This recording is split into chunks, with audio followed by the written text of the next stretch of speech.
Hello everyone, it's Sue Hiles here, and I'm bringing to you a Rita Barakat design team project today. I'm working with her 6x6 face stencil, and I will be outlining this stencil on this piece of drop paper. It's easy peasy. Put the stencil on, take your pen, and actually put the pen in all of the outline of the stencil, and you end up with this cutest face on any type of substrate that you would like to work on. You can use this stencil in a journal, you can use it on deli paper, you can use it on mixed media paper, you can use this stencil on any type of paper that you choose to. Because this background is so busy, I am going to take some paint, acrylic paint, and this happens to be folk art paint in a very, very light beige.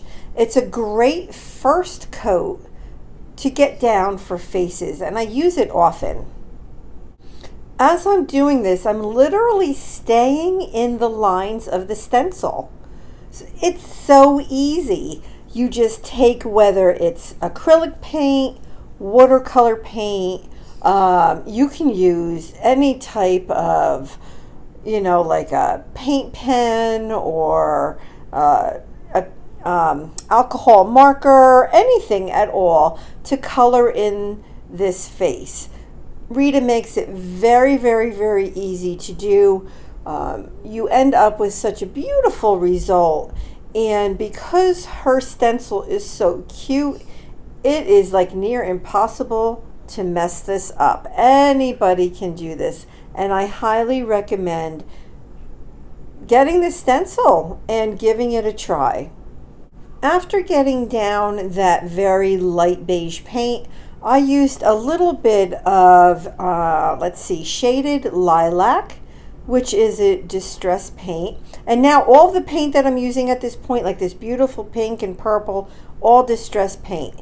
That very vibrant pink is called picked raspberry, and the lower color of her lip is a mixture of the peacock feathers and the shaded lilac, making such a beautiful, beautiful purple for the lower lip. And I'm using the picked raspberry to give her cheeks some color. Now I'm going to use a little bit of the this is not the spun sugar. This is vintage photo. Gosh, I had to think about that. I'm taking some of the vintage photo because I want to make the color of her face, the shade of it, a little bit darker. That light beige that I started out with for my very first coat was just a little bit too light for me. I wanted to get a lot of color in there. So I'm taking some of the vintage photo and mixing it with either some of that light beige paint. I mix it with a little bit of the beautiful lilac color. I just mix it, and you can see I do a lot of shading with that shaded lilac color. I like to shade with purples and pinks, and I think it just makes the face look really nice. Now I am filling in her eyes with picket fence, which is the white paint, and then I go back in, I add a little bit of the brown color, because whites of eyes are not white, so I didn't want them to be totally white. Now I mess up. This is me messing up. See that blue? Are we like in the 70s with all that blue eyeshadow? That's what it looks like to me. I'm like, oh my gosh. So I decide that I'm gonna blend it out. It ended up looking perfect because I worked at it. I blended out as much as I could. I'm adding back in some of that vintage photo, that brown, And I just keep shading, right? And I'm adding little by little, I'm blending other colors on top of that blue, and I have toned it down. I continue to take some of either that lilac or the pink and blend around the face. It all has to do with blending multiple layers and multiple colors on top of one another. She definitely needed blue eyes, so I'm using peacock feathers to give her her eyes. And what I love about this stencil, one of the things I love about this stencil, is that she's actually looking to her right. And I like that. I like the fact that, you know, she's not looking straight ahead. And now I'm working on the hair. So now I'm working with spun sugar, which is that light pink, and the picked raspberry. But the first coat, so again, I start with, you know, a coat of all one color. And it tends to be, you know, a lighter shade so that I can build darker colors on top of that. So again, I'm staying in the lines. I'm staying in the lines of the stencil, right? Easy peasy. I'm going around, I'm putting the spun sugar and getting that down, staying in the lines. Now I'm going to take a little bit of the picked raspberry. So there's really only basically 3 colors I'm using on her hair. The spun sugar, the picked raspberry, and picket fence, which is white. And you'll see, just like with the face, it's all about layering and adding different colors together. Don't be afraid to use a lot of different colors. When you see this completed at the end, it is so super colorful, and I love it. I love all that bright color. I think that, I mean, especially like Rita, she's all about all those purples and those pinks, and I am as well. So this stencil is just adorable. The face is super cute, and again, all you're doing is coloring in the lines. Now, if you would like to give this a try, I will have Rita's Etsy shop link below.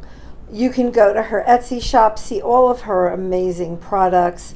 She has stamps, she has stencils, she has embossing powder, she has die cuts, she's constantly changing her inventory on her Etsy shop, and I think that's kind of cool. She, you know, is constantly adding new die cuts, new stamps, so there's always fresh and fun and interesting products for you to try. So definitely go ahead and check out the link below. So now I want to bring back the definition of the stencil, right? Because I've painted, and you know, you're gonna go over the lines. All you do to get that definition back is take a pen, any kind of pen that you have, and you can see the lines. You can see the lines of the stencil through the paint. So I knew where I needed to go over those lines with that darker pen. And again, you know, it's easy to do. Now, one of my favorite things to do is adding highlights with my white Posca paint pen. So you'll see I'm going to do more. I added a little bit to her eyes, and then I decided, oh, well, I love the shape of these eyes so much that I took a little bit thicker, heavier black pen, and I went around her eyes one more time because I really wanted them to pop. I just think that it's adorable, right? That face is adorable.